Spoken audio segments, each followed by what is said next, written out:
सस्ती उधारी पे पैसा बनाने की सोचो। विदेशी मुद्रा बाजार में एक छोटा सा फायदा उठाने का खेल जो कभी कभी पूरी कहानी पलट कर रख सकता है।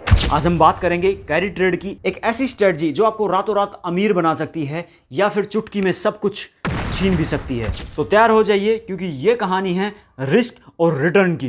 कैरी ट्रेड एक ऐसी ट्रेडिंग स्ट्रेटजी है जिसमें आप ऐसे देश से पैसा उधार लेते हैं जहां पर इंटरेस्ट रेट काफी कम होते हैं और उधार लिए हुए उस पैसे को ऐसे देश में इन्वेस्ट करते हैं जहां पर इंटरेस्ट रेट काफी ज्यादा होते हैं। ऐसी किसी एसेट्स में आप इन्वेस्ट कर देते हैं। कैरी ट्रेड फॉरेक्स ट्रेडिंग में काफी पॉपुलर है जहां इन्वेस्टर्स किसी ऐसे देश से पैसा उधार लेते हैं जहां करेंसी कमज़ोर होती है, इंटरेस्ट रेट काफ़ी कम होते हैं और वहां से करेंसी पैसा उधार लेकर के किसी दूसरे देश में जहां पर इंटरेस्ट रेट ज़्यादा होता है वहां पे इन्वेस्ट कर देते हैं।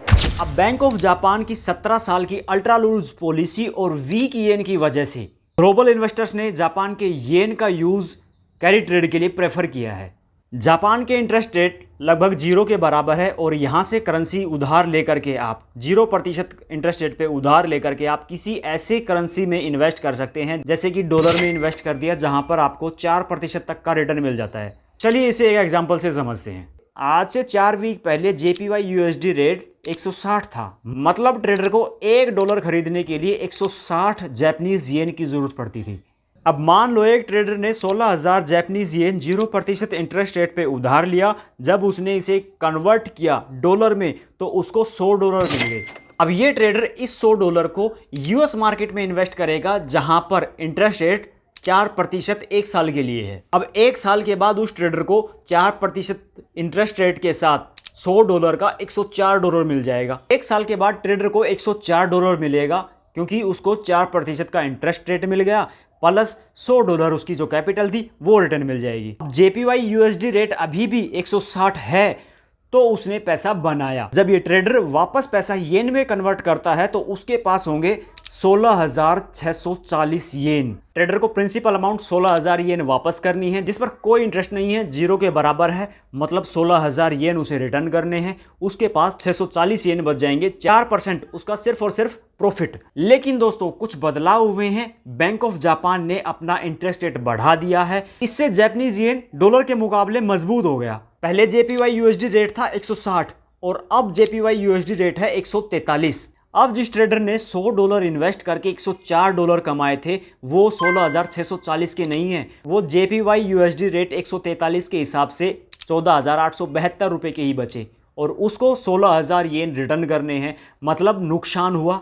नुकसान कितना हुआ? 16,000 माइनस 14,872, 1,128 येन उसको अपनी जेब से देना पड़ेगा। और यही मुसीबत है। इसी वजह से आप देखते हो कि कैरी ट्रेड को लोग अनवाइंड कर रहे हैं। जब हम डॉलर बॉन्ड्स देखते हैं तो US डॉलर बेच करके येन खरीदते हैं।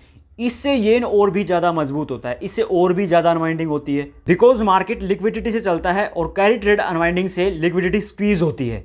ज्यादातर बड़े प्लेयर्स करेंसी मार्केट में हेजेज चलाते हैं, इसलिए इतना बड़ा नुकसान नहीं होता। तो दोस्तों अगर आप भी इस खेल में कूदने की सोच रहे हो, पहले अच्छे से रिसर्च करो और हमेशा हेजिंग का इस्तेमाल करो ताकि नुकसान से बचा जा सके। तो सैमको के साथ अपना फ्री डीमैट अकाउंट ओपन करें और ट्रेडिंग स्टार्ट करें। सैमको आपको सिर्फ डीमैट अकाउंट ही नहीं बल्कि रिकमेंडेशन, इनसाइट्स, लेटेस्ट न्यूज़ और सैमको रिसर्चर्स की वैल्यूएबल नोट्स भी प्रोवाइड कराता है जो आपकी इन्वेस्टमेंट जर्नी को एक नई उड़ान दे सकता है। आज ही सैमको ज्वाइन करें और अपने फाइनेंशियल गोल की तरफ एक मजबूत कदम बढ़ाइए। और मैं तो कहता हूं दोस्तों, उधारी में पैसा लेकर के ट्रेड कभी करो ही मत। पैसा उधार लेके कभी ट्रेड करना ही नहीं चाहिए। वो उधारी चाहे किसी देश से ले रहे हो, किसी दोस्त से ले रहे हो या किसी पड़ोसी से ले रहे हो, किसी से भी आप चाहे रिश्तेदारी से उधार लो, लेकिन उधार लेके पैसा लेकर के ट्रेड करो ही मत। वही फायदेमंद है आपके लिए, क्योंकि यहाँ पर प्रॉफिट होता तो दिखाई देता है, प्रॉफिट होगा तो जेब में आएगा, लेकिन जब नुकसान होगा तो आपको अपनी जेब से पे भी करना पड़ेगा। जब जेब में है ही नहीं पैसा, जेब में पैसा होता तो आपको पड़ोसी से, रिश्तेदारों से उधार लेने की जरूरत नहीं पड़ती। जब जेब में पैसा है ही नहीं और नुकसान होगा तो उसको नुकसान को भरपाई कैसे कर पाओगे? तो उधार लेकर के कभी भी इन्वेस्टमेंट ना करें, ना ही ट्रेड करें।